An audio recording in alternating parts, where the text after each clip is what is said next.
Hello everybody. एक IIT graduate अपने startup idea को लेके इन्वेस्टर्स के पास जाता है, but they rejected him 75 times. लेकिन आज वही कंपनी 400 करोड़ का रेवेन्यू कर चुका है, और सिर्फ यही नहीं, ओला और उबेर को बाइक टैक्सी सेक्टर में पीछे छोड़ चुका है। जी हाँ, हम बात कर रहे हैं रैपिडो की। रैपिडो एक ऐसी कंपनी है जो इंडियन मार्केट की जरूरत को समझा और लॉन्च किया अपना पहला बाइक और taxi services. Now the question is, इतना लिमिटेड रिसोर्सेस होने के बाद भी रैपिडो ने ये इम्पॉसिबल काम को पॉसिबल कैसे किया? इतने सारे बैटल से लड़के एक यूनिकॉर्न कंपनी कैसे बन गया, और वो क्या क्या स्ट्रेटेजी फॉलो करके ओला उबेर को पीछे छोड़ दिया है? आज के इस वीडियो में हम ये सब कुछ डिस्कस करेंगे। And the main thing, what are the main business lessons that we need to learn from Rapido. तो शुरू करें।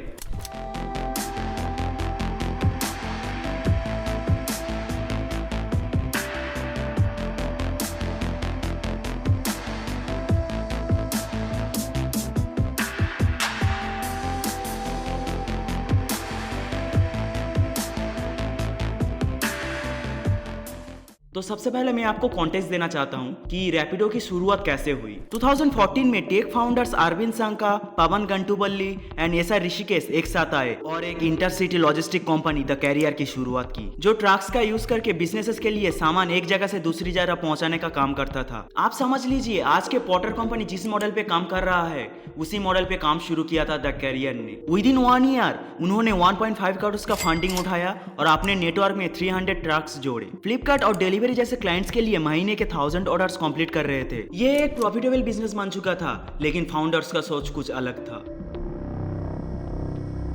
ये तब की बात है जब फाउंडर्स ने रियलाइज किया कि उनकी लॉजिस्टिक बिजनेस चल तो रहा था, लेकिन ग्रोथ स्लो थी। When we are pivoting at least from Carrier to Rapido, we know that what we don't want to do. We don't want to run a startup which runs a bit slow. When B2B plus trucking business is, yes, it's a profitable. We used to make money at that time almost every month, but we have still pivoted that idea from Carrier to Rapido. B2B business में profit करना आसान होता है, लेकिन C2B consumer facing businesses में growth कभी fast है। तभी उन्होंने सोचा कुछ नया करना पड़ेगा। जब द कैरियर की सेल एग्जीक्यूटिव्स और हेल्पर बाइक से एक जगह से दूसरी जगह जाते थे, तब फाउंडर्स ने ये चीज ऑब्जर्व की कि इंडिया में 75% व्हीकल्स 2 व्हीलर्स है। We were moving trucker helpers from one place to other, but we couldn't able to move them in cabs or in autos because it's super costly. So we used to have our own sales guys who are going and acquiring SMEs. So we used to make these helpers travel on the bike. ये insights ने उन्हें एक नए business की तरफ धकेल दिया। वही समय जब ओला एक यूनिकॉर्न कंपनी बन चुका था, टैक्सी फॉर श्योर को $200 मिलियन में एक्वायर कर चुका था, साथ ही साथ उबेर इंडिया में एंट्री कर रहा था और अपने कैब हेलिंग बिजनेस में करोड़ों का खर्च कर रहा था, तब रैपिडो के फाउंडर इन सभी डॉट्स को कनेक्ट करके एक कंक्लूजन पे आए। So the conclusion number 1 is, India का जीडीपी पर कैपिटा बहुत कम है, जो यूएस जैसे कंट्री के मुकाबले इंडियन कंज्यूमर्स के लिए कैब राइड्स काफी महंगी बनाती है। तो 2 व्हीलर्स का यूज करके एक अफोर्डेबल और कॉन्फिडेंट राइड्स प्रोवाइड किया जाए तो एक नया मार्केट का क्रिएशन हो सकता है। India is a market. If you are selling something much more cheaper than the alternative and you are giving the similar convenience, the market has to be bigger. So if you look at from a consumer point of view, instead of a 4-wheeler, 2-wheeler is coming and picking you and dropping you, and it is also 1/3 of the price of a cab.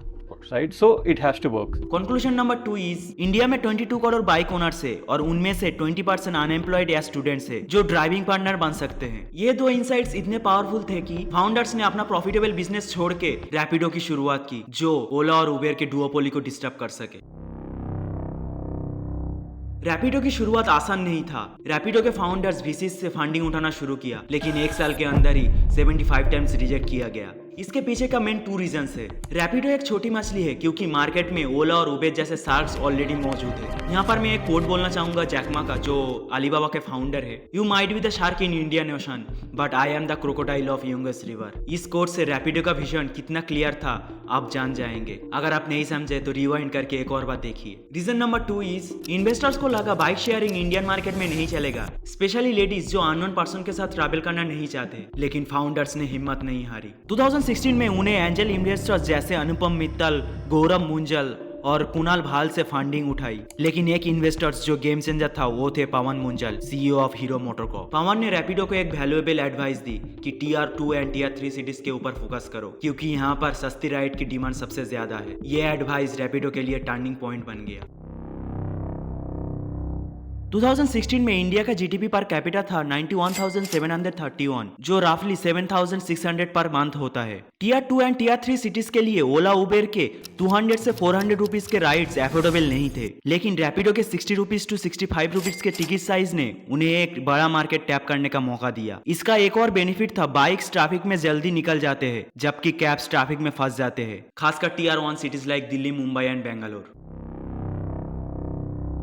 2016 में रैपिडो सिर्फ 500 rides per day complete कर रहा था। ये number 2017 में 3,500, 2018 में 30,000 और 2020 में 5 लाख राइड्स पर डे तक पहुंच गया था। इस ग्रोथ ने रैपिडो को एक नए हाइट तक पहुंचा दिया था। तब ओला और उबेर का मार्केट डाउन हो चुका था, खासकर टियर 1 सिटीज में। रैपिडो ने अपनी अफोर्डेबल राइड्स और बाइक्स के स्पीड के एडवांटेज का यूज करके ओला और उबेर के सैचुरेशन का फायदा उठाया और मार्केट में अपनी एक यूनिक जगह बनाई। Now the question is, Rapido ने वो क्या क्या स्ट्रेटेजी फॉलो किया जो ओला और उबेर नहीं कर पाए? The secret weapon of Rapido is the driver centric approach. Rapido के फाउंडर अरविंद संका ये बात समझ गए थे, अगर ड्राइवर खुश होगा तो कस्टमर भी खुश होगा। जब ओला उबेर शुरू हुआ था तब उन्होंने ड्राइवर्स को सपने दिखाए 2 BHK फ्लैट, फॉरेन ट्रिप्स और 1 लाख तक की मंथली इनकम। लोग अपने जॉब्स छोड़कर कैब ड्राइवर्स बनने लगे। ओला और उबेर ने अपनी कमीशन रेट्स 10% से इंक्रीज करके 40% तक कर दी, जिसके कारण ड्राइवर्स की इनकम गिर गई और डिससेटिस्फेक्शन का लेवल बढ़ने लगा। दिन रैपिडो ने यहाँ पर एक अलग अप्रोच अडॉप्ट किया।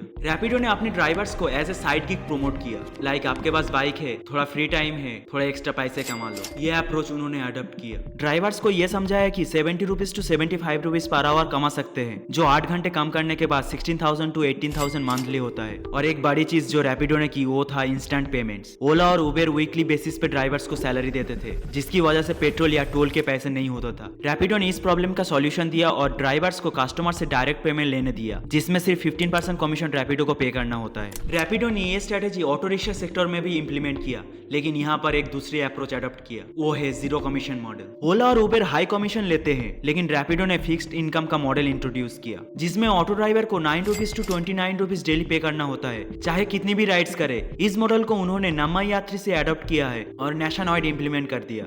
रिजल्ट्स, रैपिडो का ऑटो रिक्शा सेगमेंट का रेवेन्यू बाइक सेगमेंट से भी ज्यादा हो गया है। 2020 में रैपिडो का टोटल रेवेन्यू सिर्फ 42.6 करोड़ था, लेकिन ऑटो सेगमेंट आने के बाद 3 इयर्स में ये ग्रोथ 10x हो चुका है। अब बात करते हैं कैब राइड्स की, जो ओला और उबेर का कोर बिजनेस है। रैपिडो ने यहाँ पर भी एक नया मॉडल इंट्रोड्यूस किया। ड्राइवर्स को तभी 500 रुपीज पे करना है जब उनका मंथली इनकम 10,000 से ऊपर चला जाएगा। हैदराबाद में इस मॉडल को एक्सपेरिमेंट किया गया and you will stun to know that यहाँ पर भी 25% मार्केट शेयर रैपिडो ने कैप्चर कर लिया था इस मॉडल के जरिए। एक और सरप्राइजिंग चीज ये है कि 15% कैब ड्राइवर्स नए हैं रैपिडो में, जो कभी इस प्रोफेशन में थे ही नहीं। ये दिखाता है कि रैपिडो का मॉडल नए लोगों को कितना अट्रैक्ट कर रहा है। रैपिडो ने कोविड लॉकडाउन के टाइम में बिग बाजार और बिग बास्केट जैसे कंपनी के साथ पार्टनरशिप की थी गुड्स डिलीवरी करने के लिए, और ये इतना सक्सेसफुल रहा कि 2022 में स्विगी ने भी रैपिडो के ड्राइवर्स का यूज करना शुरू कर दिया फूड डिलीवरी के लिए। आज के दिन रैपिडो क्विक कॉमर्स के सेगमेंट में भी एंट्री करने का प्लान बना रहा है। According to the reports, Rapido अब जेप्टो के साथ भी पार्टनरशिप की बात कर रहा है। क्विक कॉमर्स एक फास्ट ग्रोइंग सेक्टर है।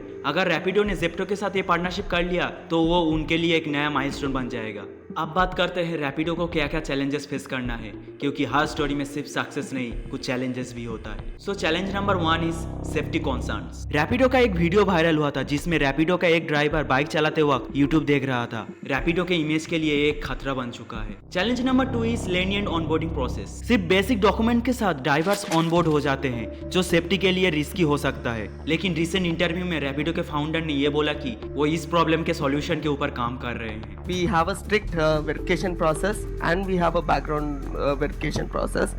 Document verification एक होता है, background verification एक होता है, उसके बाद एक ट्रेनिंग कोर्स होता है। मान लो ये सब कुछ उसने पास कर लिया, देन हमारे पास एक पीरियड होता है कॉल्ड हैंड होल्डिंग पीरियड। उसमें right from the way driver कैसे चला रहा है, अगर स्पीड चला रहा है 60 के ऊपर जा रहा है पता चलता है, स्टीप टर्न ले रहा है पता चलता है, रूट बिहेवियर एंड एवरीथिंग पता चलता है। Challenge number 3 is regulatory issues.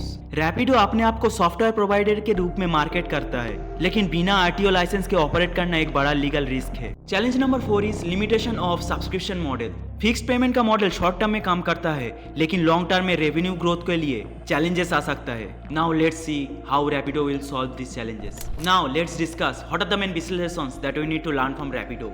So lesson number 1 is niche market strategy works. Rapido ने एक ऐसे मार्केट में एंट्री किया जहां पर पहले किसी का फोकस नहीं था। जब कॉम्पिटिटर्स कार पर फोकस कर रहे थे तब उन्होंने बाइक पर फोकस करी। So it is really very important the niche you are choosing. Lesson number 2 is adaptability drives growth. Rapido ने बाइक टैक्सी से स्टार्ट करके auto rickshaw and cab service तक अपने बिजनेस को एक्सपेंड किया है। ये डाइवर्सिफिकेशन उनकी रेवेन्यू स्ट्रीम्स को स्केल करने का मौका दिया है। मतलब फ्लेक्सिबल रहो और मार्केट अपॉर्चुनिटी के साथ ग्रो करो। Lesson number 3 is leverage partnership for maximum utilisation. Swiggy और जेप्टो के साथ पार्टनरशिप करके रैपिडो ने अपने ड्राइवर्स का यूटिलाइजेशन पीक आवर में मैक्सिमाइज किया है। स्ट्रेटेजिक पार्टनरशिप से हिडन रेवेन्यू को अनलॉक कर सकते हैं, जहां पर बायजूस ने एक ब्लंडर मिस्टेक्स किया। अगर आपने बायजूस के डाउनफॉल वाली वीडियो नहीं देखी है तो डिस्क्रिप्शन में लिंक है, इस वीडियो को देखने के बाद एक बार जरूर से चेकआउट कर लेना। रैपिडो का सफर एक मास्टर क्लास है इनोवेशन, एडेप्टेबिलिटी और एग्जीक्यूशन का। एक नीश मार्केट सिलेक्शन से लेकर अपने ड्राइवर्स के साथ रिलेशन रीडिफाइन करने तक रैपिडो ने इंडिया के राइड हेलिंग सेक्टर के रूल को रीडिफाइन किया है। लेकिन सभी एम्बिशियस बिजनेस वेंचर्स की तरह चैलेंजेस अभी भी है। रेगुलेटरी प्रेशर्स, सेफ्टी कॉन्सर्न्स और उनके बिजनेस का लॉन्ग टर्म सस्टेनेबिलिटी उनके लिए हार्डल्स बन रहे हैं। अब सवाल यह है कि रैपिडो का ड्राइवर सेंट्रिक अप्रोच और एडेप्टेबिलिटी क्या उन्हें मार्केट में सस्टेन कराएगा या चैलेंजेस उन्हें स्लो डाउन करेगी। आपका क्या सोच है रैपिडो के बारे में? अपना थॉट्स कमेंट सेक्शन में जरूर शेयर करें और अपने बिजनेस को ग्रो करने के लिए जिशन इनोवेशन चैनल को जरूर से सब्सक्राइब करें, क्योंकि मैं हर वीक न्यू बिजनेस अपडेट्स देता रहता हूँ। I will see you in another episode. Till then, stay curious, stay innovative. Cheers.